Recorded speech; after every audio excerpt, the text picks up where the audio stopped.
Ladies and gentlemen, welcome to Insurance Town. I'm the Mayor Heath Sheeran and the host of this podcast. Ladies and gentlemen, I am pumped you're here hanging out with us today because I've got my friend Alex Rodoff here hanging out with us today, and this dude is just a ball of fun and so smart and just has experienced a whole bunch of life in a short amount of time, and so can't wait for you to hear about his story and what he's got going on and what he has to say. Guys, this episode is brought to you by my good friends over at Smart Choice, the fastest growing agency network, hands down. And you need to check them out. They have no upfront fees. They have no monthly fees. They give you higher commissions, lower premium thresholds, the whole 9 yards. And you're going to want to check them out. Go to smartchoiceagents.com. Also, guys, tell you about my good friends over at Canopy Connect. Canopy Connect is your one-click solution to getting the deck pages that you need to quote your prospects. And that only give you deck pages, but they also give you loss runs now for commercial. They also can give you not deck pages. I just said that. They can also give you driver's lists, and they also have an intake platform that is just baller. You got to go check it out. Go to usecanopy.com/Heath and check it out and get a demo, get a discount, all the above. And ladies and gentlemen, we have a brand new sponsor. Guys, you got to check it out. You don't need a call center anymore. Just use MAV. MAV is the AI-powered insurance expert that engages unlimited leads with friendly text to qualify, quote, and connect your prospects. Dude, it is amazing. I talk to you guys all the time, and you hate running call centers. Your leads hate getting calls, so why not solve that problem with text messages? You could swap out an entire call center for one AI-capable, insurance-ready agent to deliver real results. And the results are ridiculous. 50% lower cost of service, 30% higher lead conversion, and 24% lower cost per acquisition. Your leads would rather talk to MAV. You got to go check it out. Go to hiremav.com. Make sure you tell them the mayor sent you. You're going to love it. Guys, I am going to slide out of the way so you can check out this awesome conversation with my friend Alex Rodoff. Alex, what's going on, my brother? How are you, sir? Good morning, Heath. Good to see you. Doing well. Yeah. Man, it's awesome. So I love. Is this an actual background behind you, or is this like a background? My office, dude. What a killer view! What a killer view. Where are you located at right now? Where are you coming out of? Canada somewhere? That's Toronto. Toronto. I love Toronto. I had an opportunity to go to Toronto in my teenage years, and I went back again, in my 20s, and absolutely love it. The diversity of culture there. They say New York has that, or they say some other big cities, but in Toronto, I've never seen anything like it. Literally, I went down one street and ate Ecuadorian food. The next street I ate French food. The next street I ate this kind of food. The next street over I did this. And there's so many different diverse cultures. Is that something that was cool for you growing up in? Absolutely. This is it's a beautiful country, definitely a wonderful city, phenomenal people, and I call it home. Yeah. So are you a sports guy? I mean, do you follow the Toronto Maple Leafs or the Blue Jays or like any of the sports teams there, the Raptors, anything like that? Of course, Toronto is a big sports city. So, of course, we have Raptors, we have the Leafs, we have the Jays. So we certainly love our teams and very much follow them. And as you saw just a few weeks ago, the Jays really took it to the World Series, and we're this close. And, yeah, it was very impressive. Many say we should have won it because we earned it. Oh yeah, for sure. Like it was just that's why I was wondering, if you're a fan. So that's pretty awesome. So I hate that on the backside of that, but it's a pretty cool run that they had, and you always have good hockey teams, and you always have good sports teams. The Raptors have been good through the years, so very, very cool. So, but this is not the Sports Town podcast. We're on Insurance Town. I tend to gravitate to. I just am a big sports fan. But talk to me for a minute before we get into your past a little bit. Actually, we could start there. Tell me what it was like, growing up, in Toronto. Tell me a little bit about that, and then, what. Obviously, you've grown to where you grew one of the largest companies in North America for what you do. But going up, did you think you'd ever get to that? Growing up as a kid in Toronto, did you think I'm going to be this, tech genius and do quality assurance, and I'm going to build the largest in North America? Did you think those things when you were a kid? Well, we all are. We have our aspirations, and we certainly, thrive for the moon. But at the same time, growing up, my parents taught me to be humble, to basically one day at a time. Yes, you have your eye on the future, but you have to work hard, and that's the only way you're going to get there. So certainly, Toronto has a phenomenal high tech. Atmosphere. There's a lot of great startups. There's amazing universities, great government culture that supports research and development through many credits and so on and so forth. So really, growing up here was I was surrounded because from early days I wanted to be in high tech. I'm going back to early '90s when the high tech was DOS. And, exactly.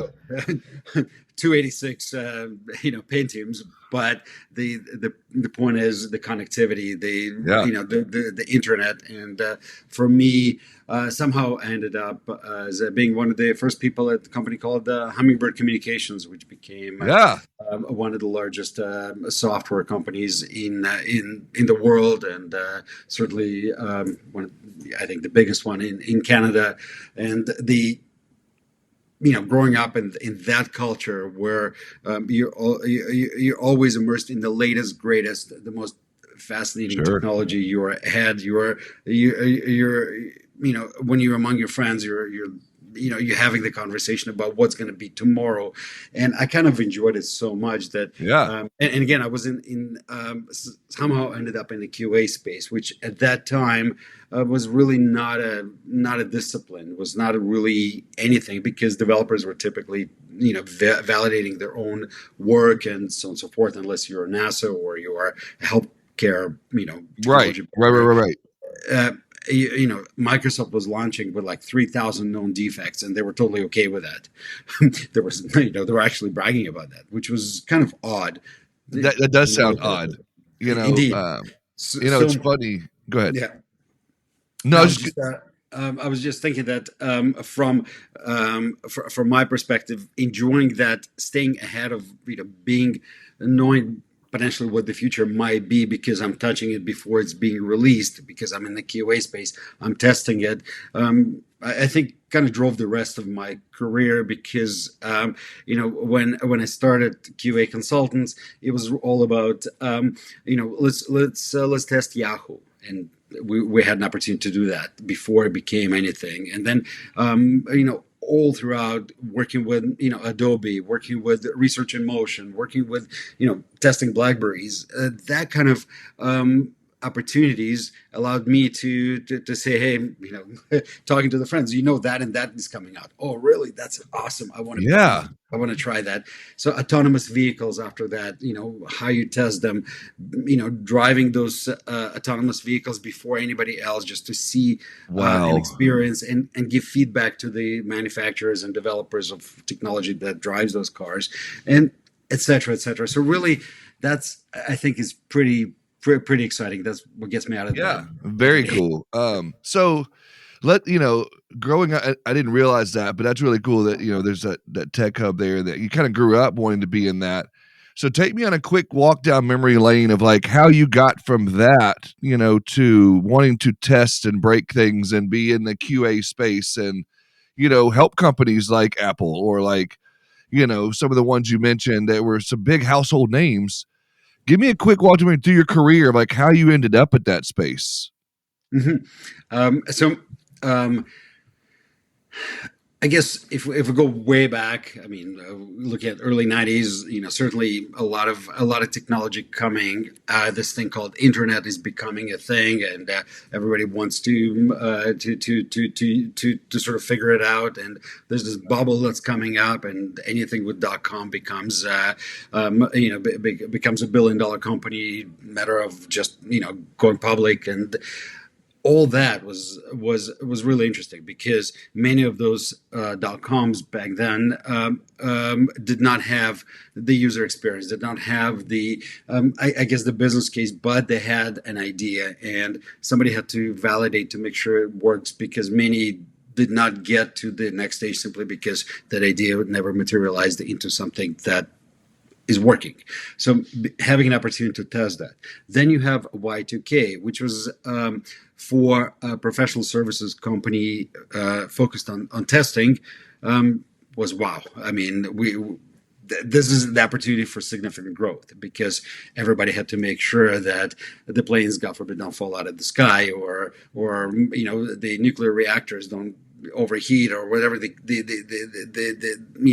nightmares that people were thinking of Y2K would bring, and we had to validate all that. We were the ones looking at that COBOL code, and we were the ones making sure that the two digits can accommodate, not 00 becomes 1900, but becomes year 2000. So that was phenomenally interesting because the market just couldn't get enough of testing, and they were throwing all the money they had to making sure that on January 1st is going to be business as usual, January 1st, 2000, of course. So from there, of course, it grew, continued to grow. Many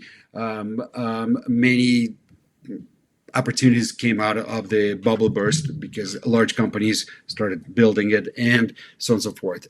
Fast forward 10 years, what we were doing for banks and insurance companies were, implementations of SAP or, bringing digital innovation into banks and how all that back-end technology was being tested. All of a sudden had to be applied to vehicles because they became supercomputers on wheels because all of that is just million lines of code that drives cars today. And how do you test all that integration where you have infotainment and you have basically infotainment driving the whole car and all that interconnected technology and cybersecurity that has to go into those vehicles. So it was a phenomenal ride. And in 2023. I successfully sold the company to one of the largest engineering firms called Alton, based in Paris. Great company. They asked me to stay on as a CEO, and at the same time, I started investing in and founding companies that build QA technology that allow for better testing, faster testing, smarter testing, not necessarily testing that's people heavy, because you can always put additional resources to do that, sort of hands on the keyboards and getting testing done. But using technology to test technology has always been my dream that now I'm realizing through those companies that I'm building. There's got to be, as you're talking through this Y2K and keeping planes from falling out of the sky and all the things you're talking about, I immediately start feeling, and I'll even do it, I feel like this pressure. Is there a lot of pressure for you in those kind of things to think about if they're trusting you to test this and to make sure that this and that? If a plane does fall out of the sky, or if this would have happened, or Y2K would have went another direction, or any of these companies had something go really wrong, or, something happened, do you feel a lot of pressure from you thinking, I approved that, or not approved that, but I gave them this assurance everything was okay quality-wise, and it wasn't? Is there a pressure there for you? It's a really great question because the pressure is definitely on the entire company. QA validates what business wants to work. So if the plane is to fly, somebody has to make sure it does. There's regulations, there's all kinds of sort of gates to make sure things work. And somebody has to validate all that is done. So it's a very methodology. There's a lot of methodology behind this. There's a lot of process, and I sleep at night knowing that we follow everything. So in the 30-year career working for some of the largest companies in the world, we haven't been sued once. Wow. So that's huge. It's following a process. It's following a method. It's giving a real sort of real picture of what things look like. Yeah, and so it's released. I think that, as you said, following a process, going through doing those things, that seems to fit pretty well with the insurtech space and insurance space in general, because insurance is such a black and white, methodological or method. Now you got me. I can't say it. Method. Anyhow, it's a it's very well rigid in that way. And so, is that how you kind of gravitated more deeper into that space? Absolutely. Software testing has to be based on methodology. It has to be based on processes. Methodology. There it is. I couldn't say it. Methodology. Got it. It has to be based on science. It cannot be just ad hoc, and because there's no way you can cover every feature, every permutation. If you think of the technology that drives things today, it is very, very complex, and that complexity has to be properly validated. Look at simple guidewire implementation.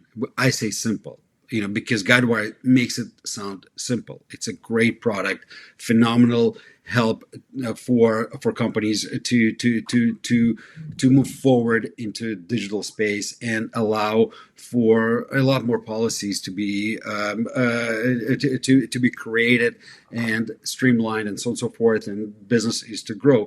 But the amount of testing that happens behind the scenes during the integration, during the migration, during the simple releases and changes and going into the cloud, that is often over 50% of IT budget today is allocated for QA. If you think that should be more. I mean, it sounds like a lot, but it also feels like maybe there could be more. It is something that companies ponder all the time, because how do you put a price on peace of mind?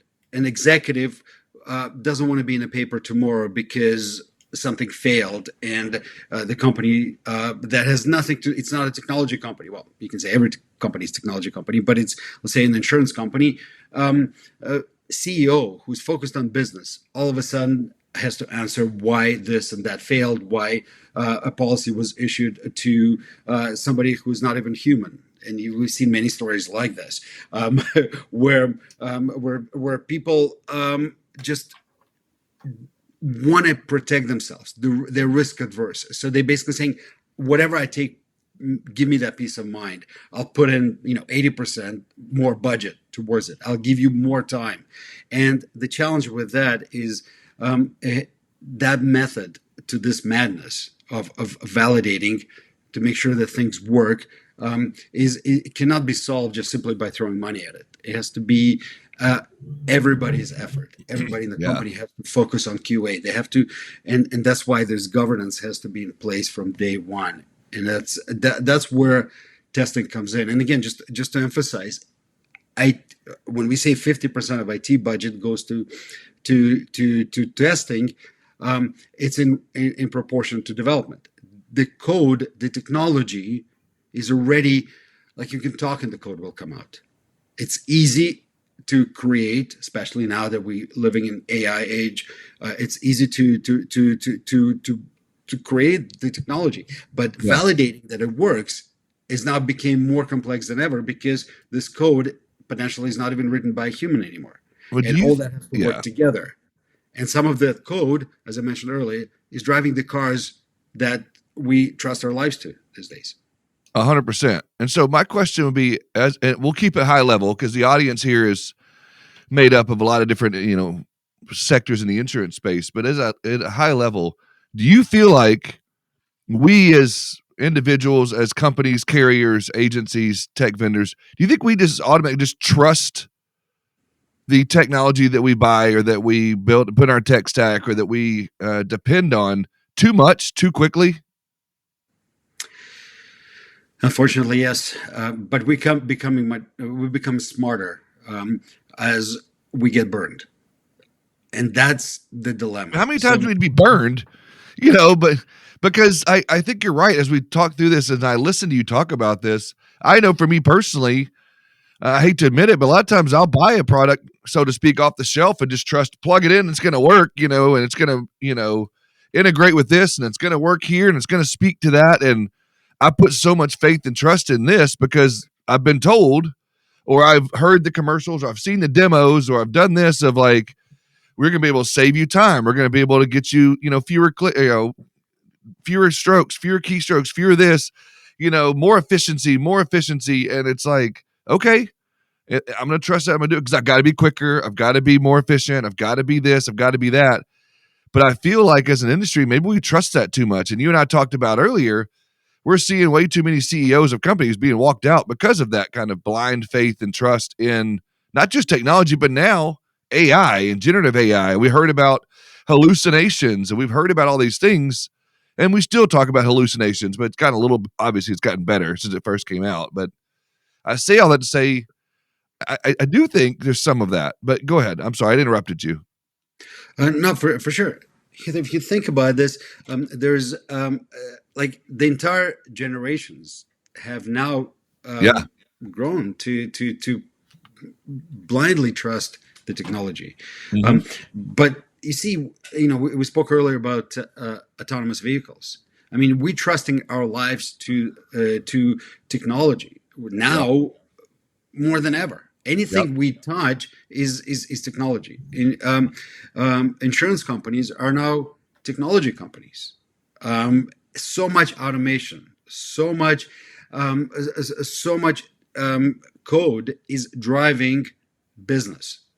If you think of a broker looking at helping a client with their policy, trying to find the best price and best fit, they have an option of multiple carriers, and most of the time, as their bias would be towards the one that is the easiest to use, the one that is going to give them the quote the fastest, the one that's going to give them the policy based on that quote that will match. No longer sort of, oh, you forgot to do this, or as you were submitting it, you spend in life insurance, like you spend 2 hours just filling out the application with the 1,600 questions in their e-app, and and all of a sudden it glitched and you can submit it, or you're sitting there an hour later still waiting for that quote. They will never go back to that carrier again because it's embarrassing. The cost of acquisition of that customer does not allow them to to have this kind of issues. So many are trusting this technology, but once they get burned, they'll never buy that brand again. And I that's think what you're many exactly right. companies many Well, then, companies do that, and and they you think thrive on about that. from a big couple of letters outside of AI that we talk about in insurance is E&O, and that's an E&O exposure in itself. There to think, because I don't know, I've never been in this case, but I would imagine, of course, in a case of law, they can't say, "Oh, I trusted my technology to do it." I'm sorry, the technology did it, not me. It's your license. You're the human being behind it. You're supposed to be double checking all of this. And so I think some of these agencies and carriers and life insurance companies and whatever it might be, if they can't take that to court and say, "Oh, the technology did it." Indeed, it is everybody's responsibility in the organization now to have a QA head under their hat, whatever it is, being that a CEO or being that a programmer or being that a customer service rep. It is always you have to look out for the quality. So customer service has to provide feedback to to the R&D, to the development team, saying, are we seeing a patterns here? And now with AI, behind the scenes, we see a number of insurance companies, a number of larger ones too, who are monitoring those customer logs, or I should say, technical support logs, and are trying to find the common issues, find things that are user experience related or maybe defect related, and they want to address them quickly, and that's where they're putting their focus, because we all know there's unfortunately a lot of issues in productions because of permutation of technology. That same agent that we spoke about, or the broker, could be using iPad, or could be using Android device, or could be using their phone, or could be using a Mac laptop, could be a Windows PC, and all that has to work. And sometimes, they're using Chrome, sometimes they're using Safari. So you can imagine how many permutations of the same product has to be tested and validated, and ensure that it's 100% the same experience, and obviously works as designed. So that gives business quite a bit to think about before they release a product. They're dreaming big, but sometimes they have to scale down simply because technology, if it's implemented in as big as they dream, potentially might take quite some time to build and validate to make sure it works, because releasing something today that's not working is no longer an option. Yeah. Tell me, I love it. I'm taking so many notes over here because a couple of things, because I want to make sure we get into, talk to me really quickly about the book of testing. Tell me about this. This is something that I feel like should be in the hands of way more people than it probably is. And I know it's been, a pretty successful book, but tell me a little bit about that. So I've been approached for quite some time by publishers to put together a book that is, because of the exact dilemma that we spoke about. People don't feel that they know enough of what happens behind the scenes. Who's actually making sure that they're protected? Who's that last line of defense, and how that is done? Because if they're going to trust their life to this autonomous vehicle, or that a 747 that's in the sky, who actually is out there keeping them safe? Of course, there's FAA. Of course, there's regulations. Of course, but who validates that is actually working? So the book on testing focuses on that. It goes through examples of technology in the bank, technology in the plane, technology in cars, and how it is all done in a very straightforward way. We don't dive deep. The idea is to provide this knowledge to consumers, to provide this knowledge to general public, so they can ask companies, and frankly demand that companies ensure that whatever they're buying actually works, and they don't have to think twice that, as you said, potentially plugging that charger into their phone will, God forbid, not burn their house. Just that simple things.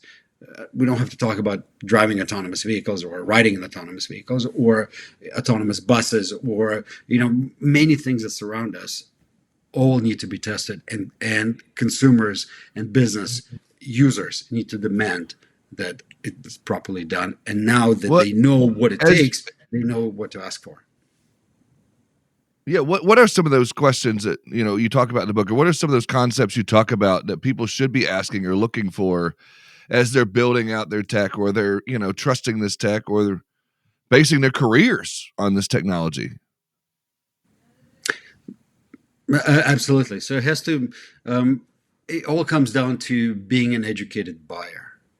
So we getting a lot of information about the products, a lot of information about technology that we are acquiring, or if we're a business user within the organization, we have asked the organization to give us certain enhancements, or certain additional features, or a new product. What is it that we are looking for from the quality perspective?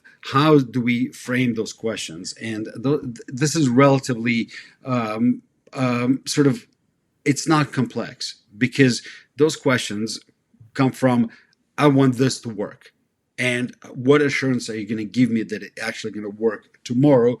Because if, God forbid, it doesn't, I'm going to be the one responsible. As a consumer, as a Yeah. client, I'm going to be the one who will have to fight the fire, or I have to be the one who will have to face my board or the media or whatever the case is. So, what assurance can you give me? And this is where we talk about matrix. We talk about the method, the process, and now that the users are educated, they know what to ask for. They want to make sure that every feature of the product has a green light next to it, or if it has a yellow light next to it, meaning that there are some defects.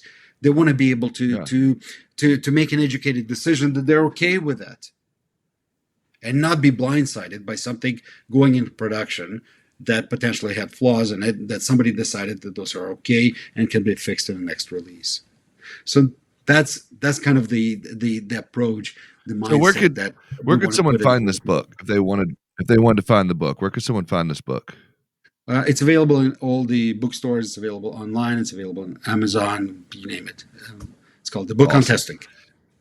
The book on testing. And then talk to me about you mentioned earlier in your intro that you had sold your company to a large firm, and things there, and you stayed on there, but yet you're still doing some things. You're still working some companies, you're still doing some consulting, and you're doing some other things like that.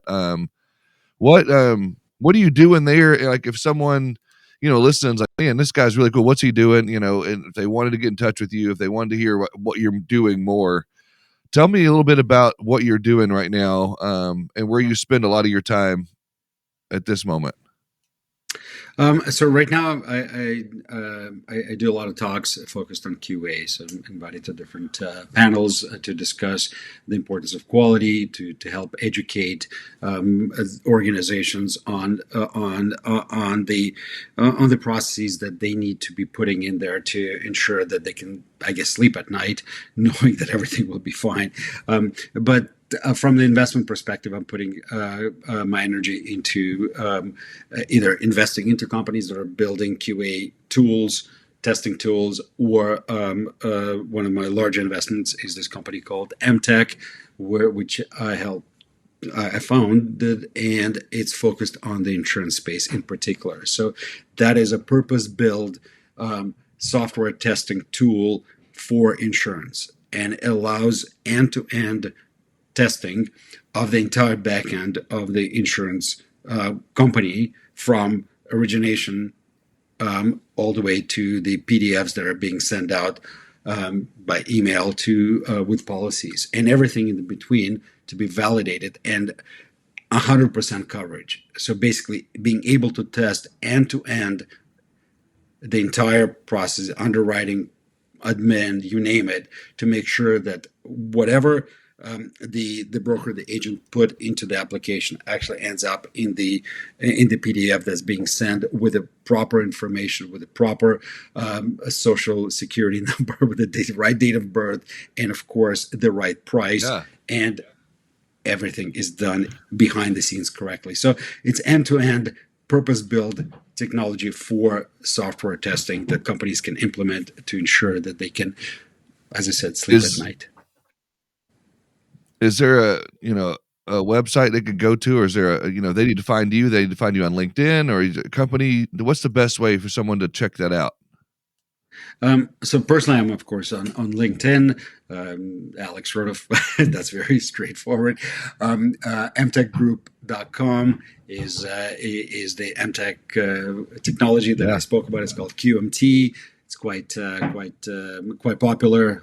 Many insurance companies use it today, and of course, it's evolving, because a lot of just to touch a little bit on the latest greatest trends such as AI.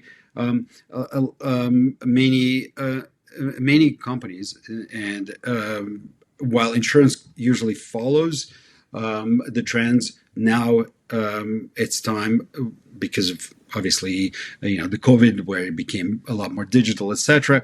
There's significant focus on, let's speed things up. Let's offer more features. Let's Yeah. bring in more customers and new products and so on and so forth. And with life annuity as well as PNC, all of those companies are investing heavily into technology, and AI is being used. So to speed things up. With that, a lot more focus is on quality assurance, because AI, as you said earlier, tends to hallucinate, tends to create code that is done in vacuum, and once it's integrated, could potentially not work well together, at least not in all different combinations and possibilities. So there's a thing called QA for AI.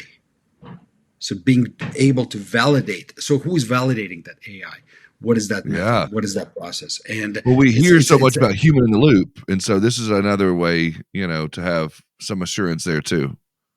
Absolutely. So we're living in a really interesting age where, looking back 30 years, we were just discovering what internet is. Today, we are driven by that technology. That technology allows us to be so much more productive, to be so much more efficient, and frankly, potentially make a lot more money.